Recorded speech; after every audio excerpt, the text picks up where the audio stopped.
Okay, in this video we're going to talk about how do you set those thresholds that we talked about in the previous videos.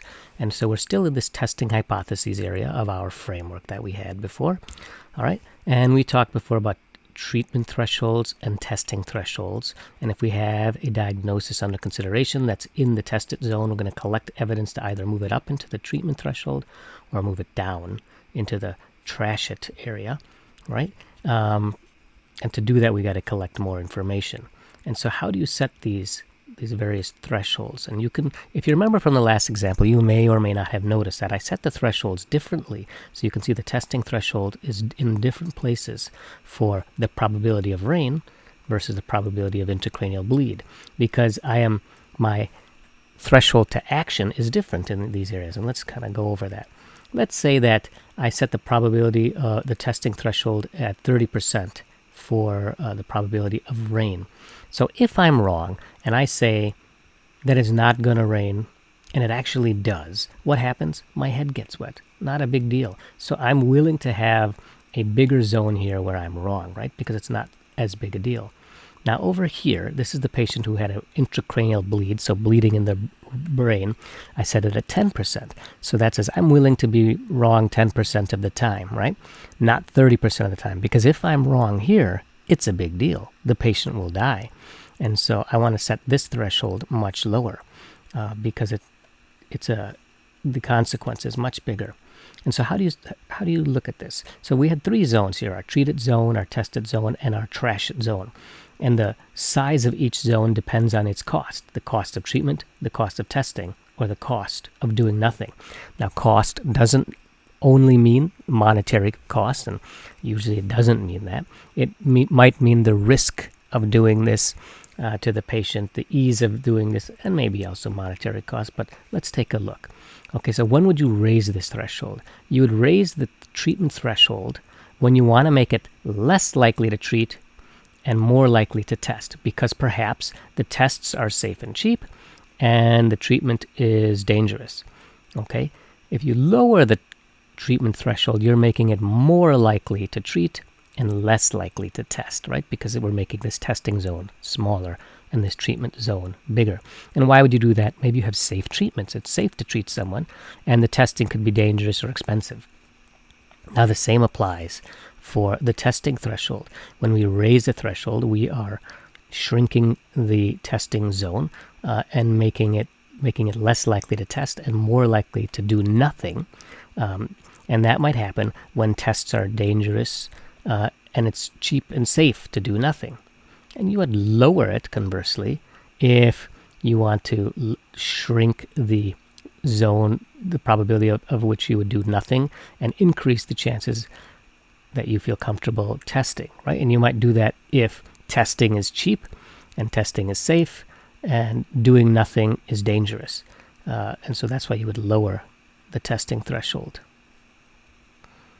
So let's look at an example. First, let's look at our rainy day example, right?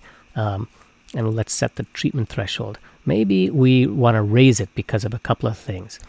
We have a very bulky umbrella that's a pain in the butt to carry around. You just don't want to lug this thing around all day.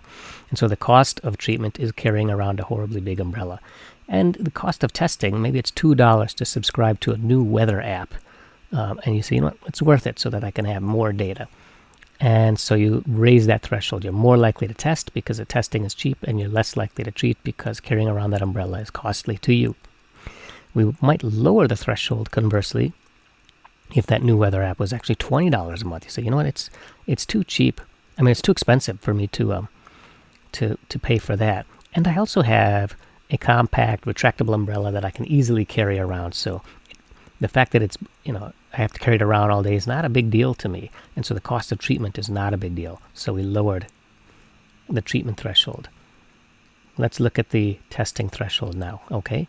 And so the cost of doing nothing, right, is we raise that by raising the testing threshold. Maybe I have a waterproof shirt. So if I don't bring the umbrella, what happens if I'm wrong? I get wet. My shirt gets wet. I don't care. And maybe that app is more expensive, so I don't want to spend more money on that app. And so I said, I'm willing to take that chance. Conversely, maybe I have a very expensive shirt. I don't want it to get wet. And so I really have to be really sure that it's not going to rain for me not to bring my umbrella or get more information. So I lower that threshold, and perhaps that app is again now cheaper. I have a $2 app that I found, and so the cost of testing is cheaper. The cost of doing nothing is expensive. In this one, the cost of doing nothing is cheaper than the cost of testing. Let's look at another example. This is one with abdominal pain. And so in this case, we have a person who either has appendicitis or reflux. We'll look at two different diagnoses. Okay, the cost of treatment for appendicitis is surgery, and surgery has real risks. And so maybe you say you have to cut someone open, so that we want to be really sure if we're taking someone to surgery. So we're going to raise the threshold in that case. Whereas the testing is relatively cheap and minimally risky. Of course, CAT scans do cost money, and there's a radiation risk to it, but compared to cutting someone open, I'm willing to take that risk. So I raise my threshold here. So I'm more likely to test and less likely to treat.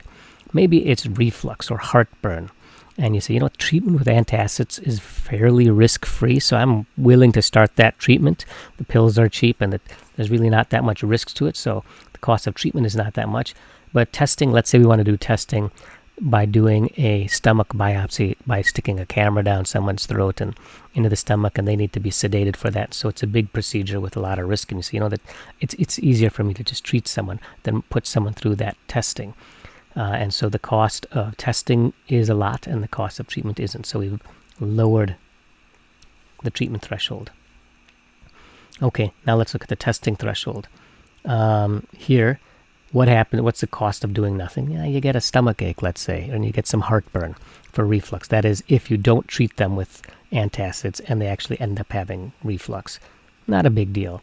And that testing we talked about with that endoscopy with the stomach biopsy, it is expensive, so we don't want to do that. So cost of testing is a lot. Cost of doing nothing is not that much, so we raise the testing threshold. Conversely, let's talk about ectopic pregnancy.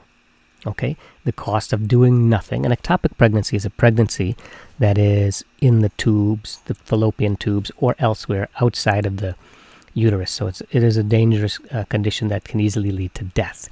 So the cost of being wrong here is death. And so we want to minimize that. So we would lower this testing threshold. We say, the cost of doing nothing, if we were wrong, is that the patient would die. So we don't want to have that. Now the cost of testing is fairly cheap in consideration. A pregnancy test is only a few dollars, a urine pregnancy test, right? And if they are if they're not pregnant, we're done. They can't have an ectopic pregnancy because they're not pregnant. If they are pregnant, maybe we have to get an ultrasound, and that's also fairly cheap compared to death. So maybe the cost of testing is not that much. So we've increased the testing zone here, and we've decreased the trash it zone because the cost of doing nothing is expensive. So that was how we set thresholds, the treatment threshold and the testing threshold. Again, we estimate a level at which we balance the cost of treatment and the cost of testing for the treatment threshold. And if one's more expensive than the other, or we may raise or lower this threshold. And for the testing threshold, we balance the cost of doing nothing versus the cost of testing, and that may raise or lower this threshold. And so that was our video talking about testing hypotheses. Do we have enough evidence to trash or treat? If not, we need to collect more data. Okay, thank you guys for watching.